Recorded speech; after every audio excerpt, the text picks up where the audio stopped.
Assalamualaikum warahmatullahi wabarakatuh. Di sini kami dari mahasiswa Teknik Industri dengan mata kuliah Multi Criteria Decision Making akan merepresentasikan terkait dengan pengimplementasian dari Multi Criteria Decision Making.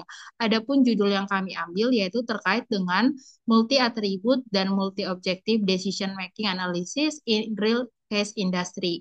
Di sini ada saya sendiri, Joe, dengan NRP 1075, kemudian Nicole dengan NRP 1093, dan Ratna dengan NRP 1063.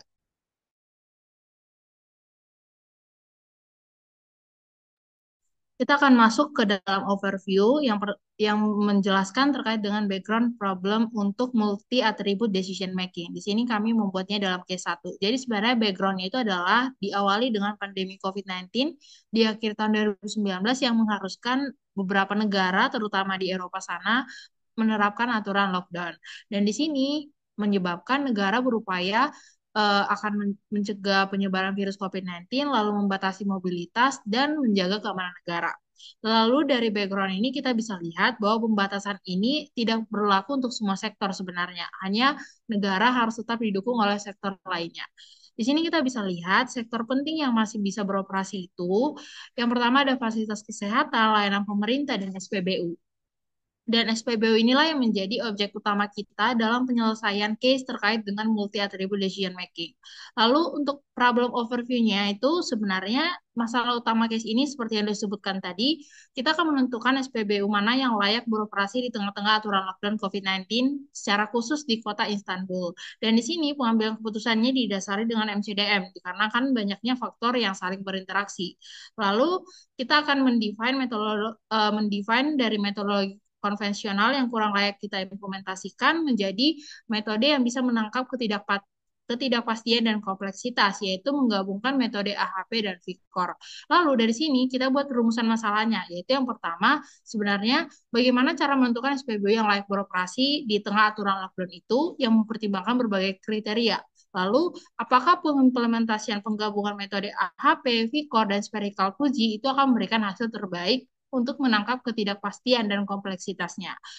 Lalu yang terakhir yaitu terkait dengan tujuan dan manfaatnya. Di sini tujuan dan manfaatnya itu berupa kita bisa menerapkan metode AHP, VICOR, dan spherical Fuji untuk memutuskan SPBU yang layak beroperasi. Lalu kita bisa identifikasi hasil penerapan dari AHP, VICOR, dan spherical Fuji-nya. Lalu di sini diharapkan kita akan bisa menganalisis lebih lanjut pada setiap tahapan metode AHP, VICOR, dan spherical Fuji untuk memutuskan SPBU yang layak beroperasi.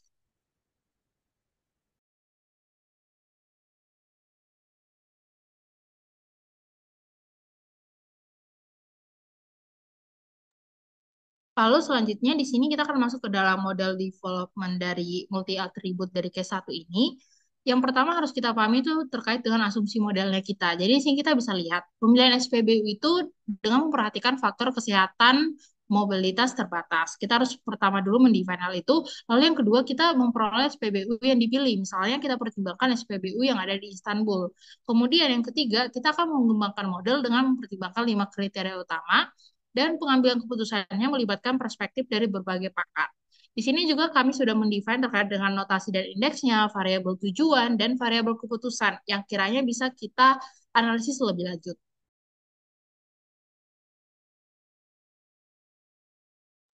Lalu di sini kita akan masuk ke parameter utamanya. Sebenarnya untuk parameter yang kita perlukan itu apa saja? Yang pertama itu ada jumlah alternatif SPBU-nya, jumlah kriteria utamanya, jumlah subkriterianya, bobot kriterianya, dan bobot subkriterianya. Parameter dari M hingga WJK ini merupakan input data untuk kita bisa membangun model dan kita gunakan untuk menyelesaikan permasalahan SPBU tadi. Lalu next lagi di sini parameter lain yang kita gunakan ada nilai evaluasi alternatif, solusi ideal positif, solusi ideal negatif, dan jarak Euklidiannya. Dan dari sini parameter-parameter ini juga akan menjadi input data kita untuk bisa membangun model.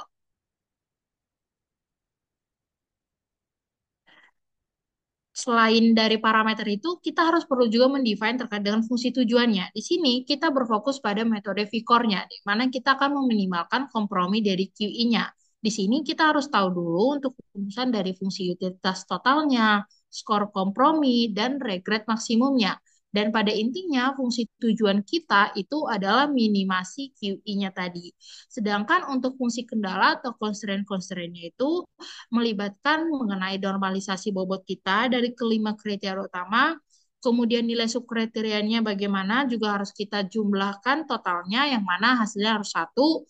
Lalu yang ketiga itu ada terkait dengan kendala konsistensi perbandingan AHP yaitu CR-nya di mana di sini kurang dari 0,1 yang mendefine bahwa dia sebagai kualitas data input untuk memastikan penilaian.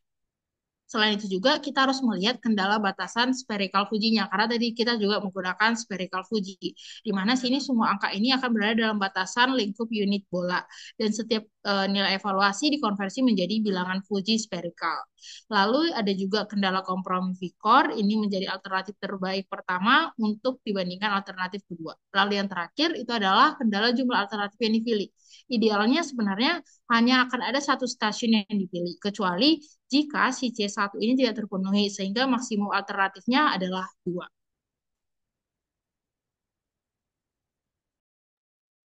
Kemudian kenapa AHP dan SF Vicor? AHP digunakan untuk menentukan bobot tiap kriteria karena dapat mengelola input pakar yang bersifat linguistik seperti sangat penting atau cukup penting. Di sisi lain, Vicor juga digunakan untuk mengevaluasi SPBU berdasarkan nilai kompromi terbaik, yang artinya pendekatan ini mencari alternatif yang paling seimbang antara keunggulan dan kekurangan tiap SPBU. Kemudian bagaimana cara kerjanya? Langkah pertama yaitu identifikasi 13 SPBU sebagai alternatif dan ditentukan 5 kriteria utama. Dari situ 21 subkriteria diturunkan dari studi literatur dan wawancara pakar. Kemudian langkah kedua, pakar diminta menilai pentingnya setiap kriteria secara linguistik. Langkah yang ketiga yaitu data dari semua SPBU dinilai menggunakan metode VICOR berdasarkan penilaian fusi linguistik dan hasil dan pengambilan keputusan yang didapatkan yaitu SPBU ketujuh terpilih sebagai alternatif terbaik karena lokasi yang strategis dan SPBU keempat jadi alternatif kompromi kedua.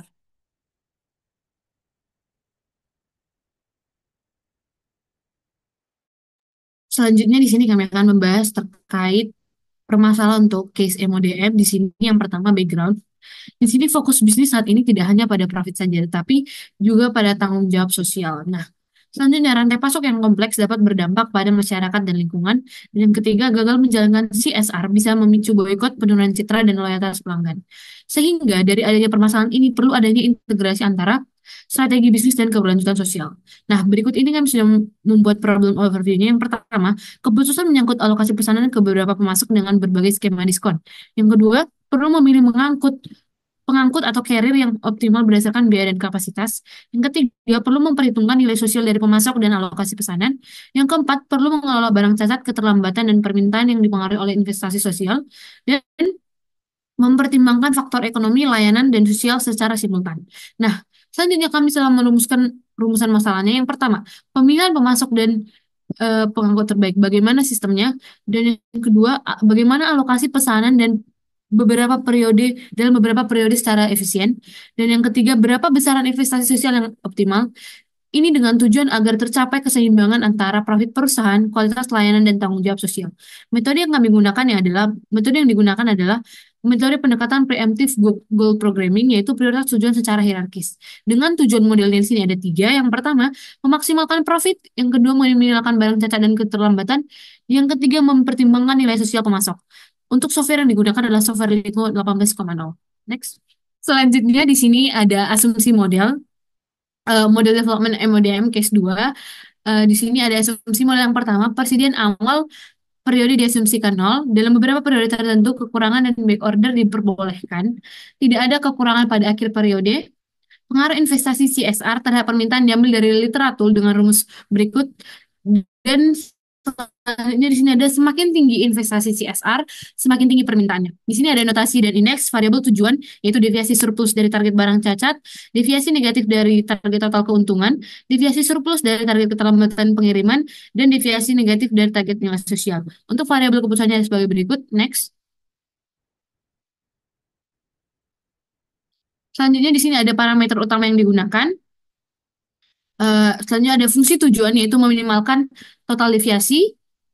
Dan di sini juga ada beberapa fungsi kendala yang sudah disesuaikan.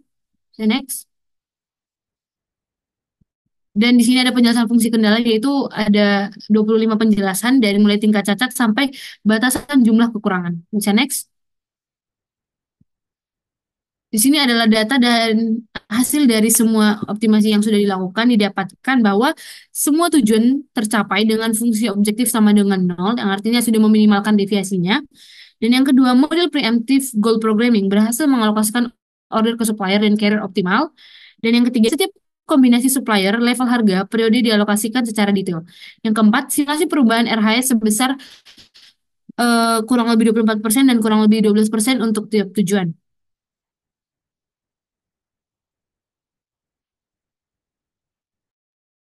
Kemudian kenapa goal programming? Goal programming digunakan karena perusahaan menghadapi beberapa tujuan yang saling bertentangan, seperti memaksimalkan profit dan nilai sosial supplier.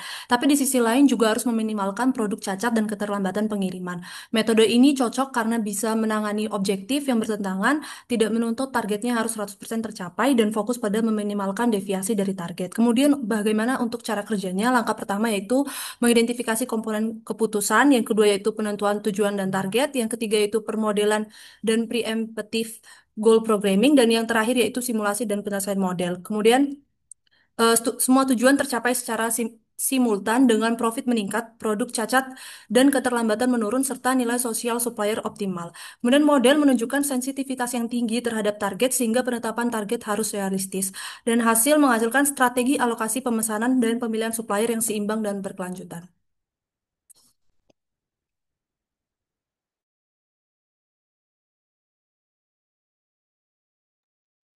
Kemudian berdasarkan seluruh hasil pengerjaan kami dapat disimpulkan bahwa MCDM terbukti efektif dalam menyelesaikan masalah keputusan multi aspek dan multi tujuan dalam kondisi nyata yang kompleks. Pemilihan metode yang tepat memungkinkan pengambil keputusan untuk menghasilkan solusi yang seimbang, transparan, dan dapat dipertanggungjawabkan. Kemudian berikut referensi yang kami gunakan. Sekian dari presentasi kami. Terima kasih sebelumnya. Mohon maaf jika ada kesalahan.